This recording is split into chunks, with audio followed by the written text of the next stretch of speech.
Principalmente debemos tener en cuenta estos parámetros.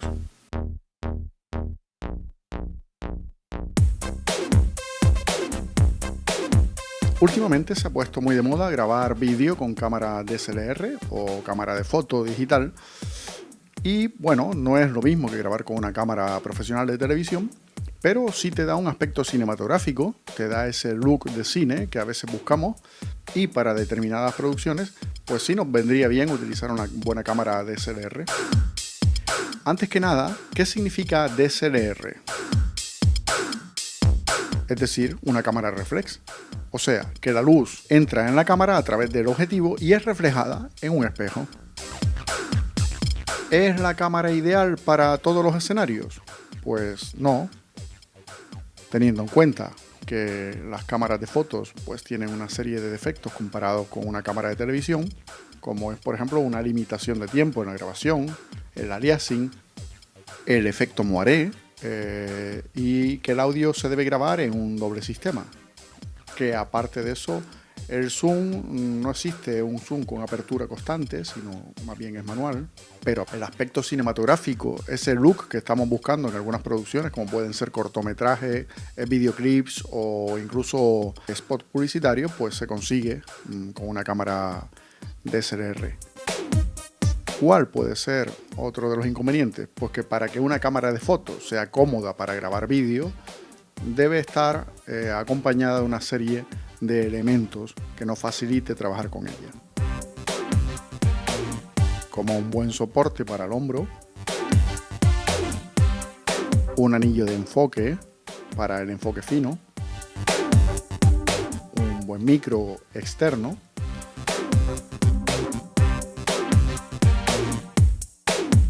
incluso un buen visor para ver detenidamente la imagen con bastante claridad y poder apreciar si todos los parámetros están bien ajustados.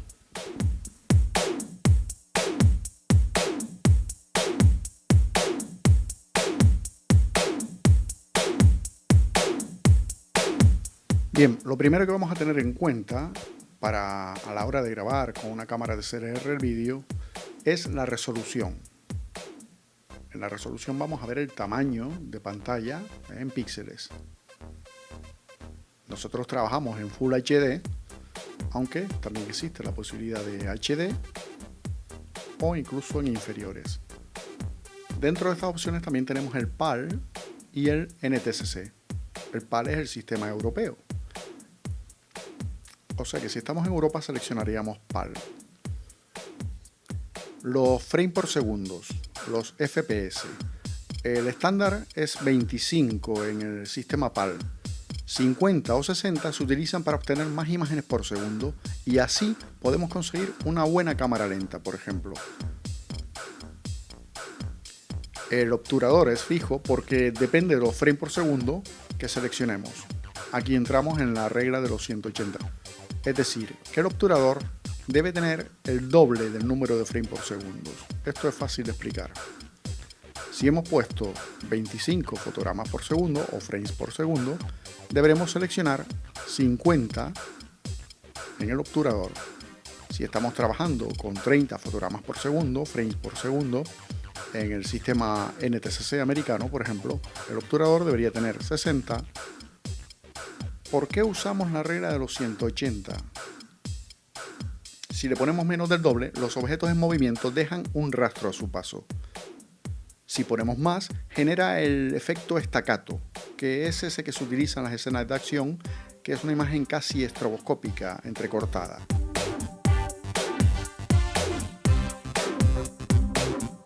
Hay que tener en cuenta que usando diafragma de números más bajos obtendremos una profundidad de campo menor, es decir, el efecto buque. Fijémonos en la imagen siguiente. Hemos enfocado en la llave inglesa y hemos seleccionado un diafragma con un número muy bajo. Nos fijamos que la profundidad de campo es corta. ¿A qué llamamos profundidad de campo? A la parte enfocada anterior a la llave inglesa hasta la parte posterior a la llave inglesa que todavía mantiene foco. Sin embargo, si utilizamos diafragmas con números más altos, nos damos cuenta que la profundidad de campo es mayor. Ahora aparecen más objetos enfocados.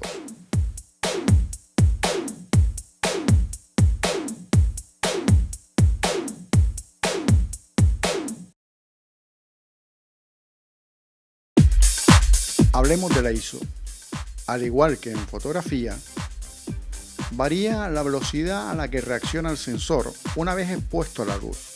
Es decir, variando este parámetro, concederemos al sensor mayor o menor sensibilidad a la luz. Con baja luminosidad debemos aumentarla.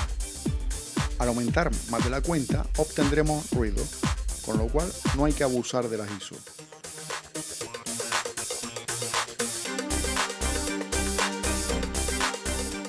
En cuanto al enfoque, es fundamental ponerlo en manual, puesto que el automático no va a ser fiable a la hora de grabar escenas donde la cámara se mueva.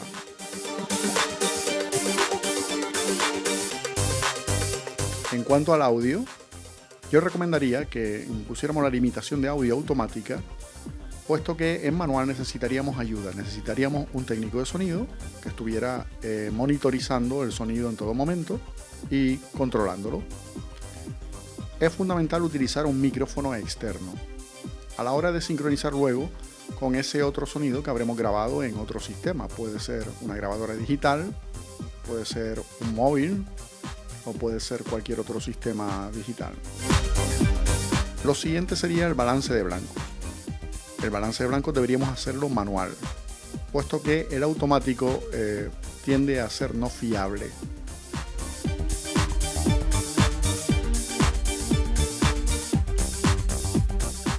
Seleccionaríamos un estilo de imagen neutro, más que nada porque luego en la postproducción podamos aplicarle el efecto que queramos o el etalonaje, también llamado corrección de color, a las imágenes.